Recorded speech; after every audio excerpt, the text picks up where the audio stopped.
Happy Monday.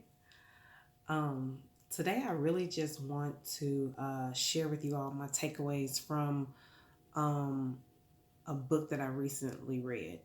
If any of you all don't know, I set out on a personal challenge at the beginning of this year to read a book a week, and a couple of weeks ago, my book was Success Habits by Dean Graziosi.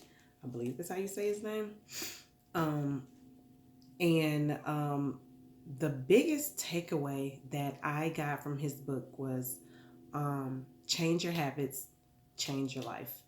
And I read it for the obvious reasons. It's a Millionaire Success Habits book because it is in my future to become a millionaire, and I know that uh, does not just happen by having it fall into my lap.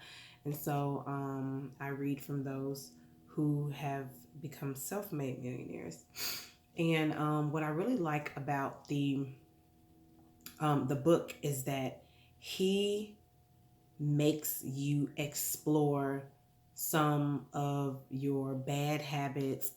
Those could be like how you use your time and your self talk, if it's negative self talk, um, the amount, what you're consuming. So, not just what you're consuming in your health, which, those have an effect on the type of life that you live, but also what you're consuming, like in your mind.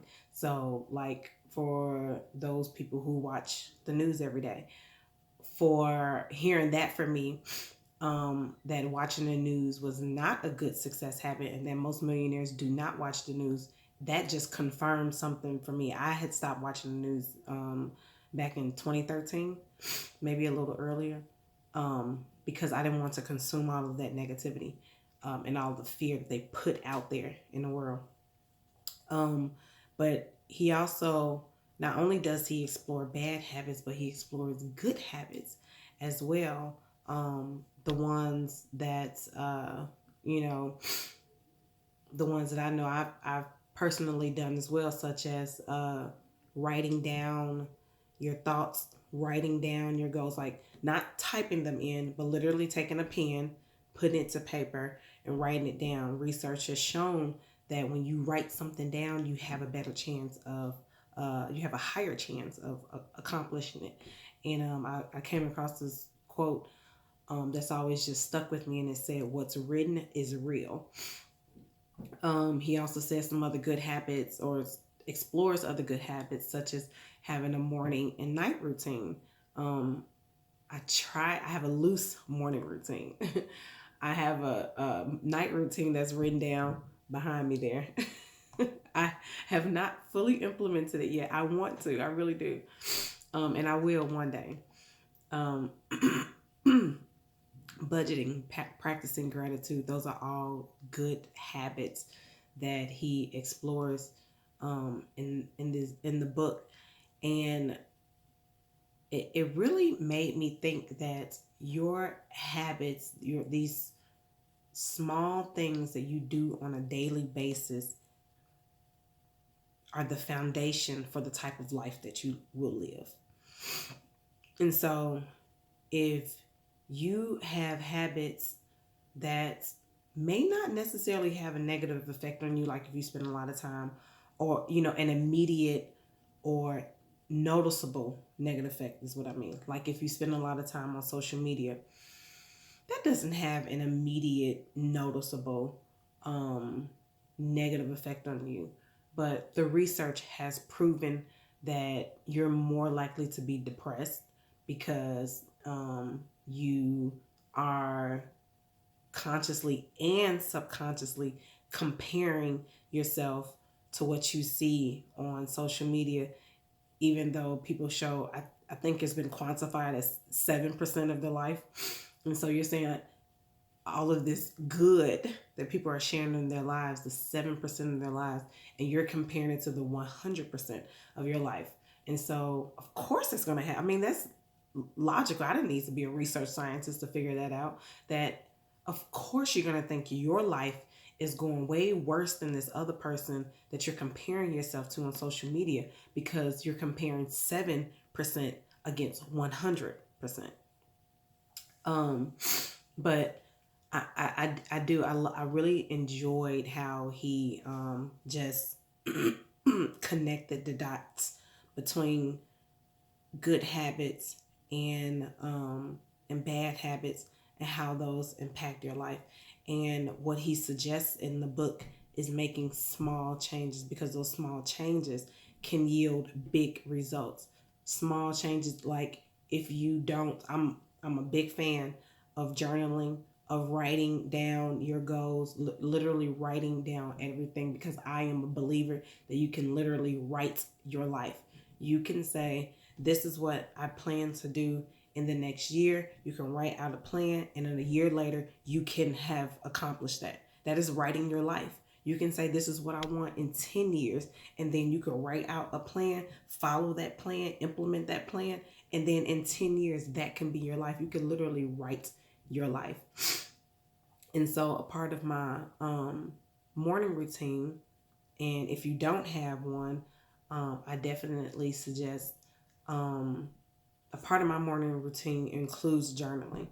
I get up, I make a glass of water that has apple cider vinegar, a tablespoon of apple cider vinegar, some lemon juice, and honey, a teaspoon of Manuka honey. And I'll drink that and read my Jesus Calling book. That reading that takes 3 to 5 minutes. And then I'll journal. And some days I'll journal about what I read in a book, just kind of confirming, thanking God just for using the author as a vessel to give his message to me. And then there are three questions or statements that I always address when I journal. The first one is, what am I grateful for today? And I'll list three things. And I got that from Tim Ferriss's book, Tools of Titans. And practicing gratitude, that's another small habit that can literally change your life. I write three things.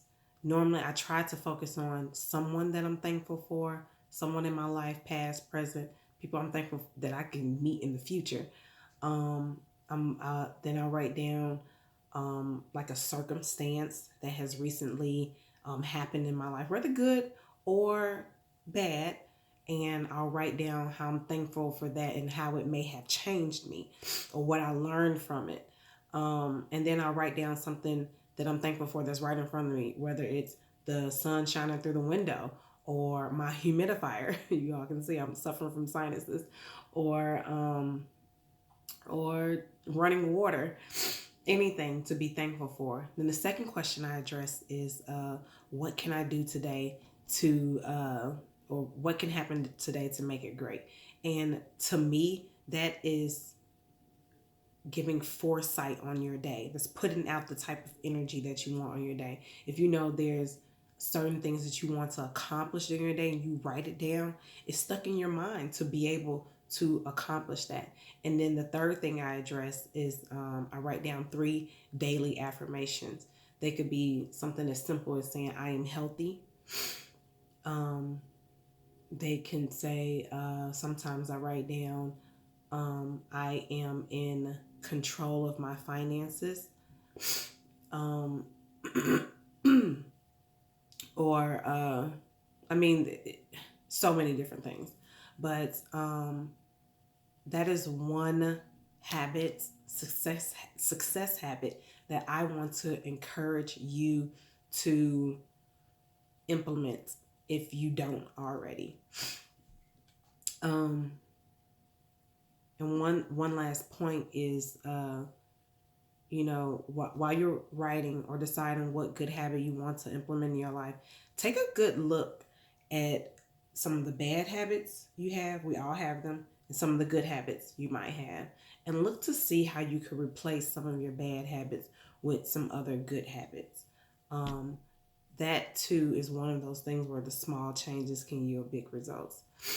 So I want to leave you with a quote that I'm sure you've heard before, because I do see it all over Instagram every now and then. And it says, "We are what we repeatedly do. Excellence then is not an act, but a habit." And that is by Aristotle. And so I hope that you enjoy your Monday. I hope that you enjoy the rest of your week. And I want to thank you for being here with me and listening to Pep Talks.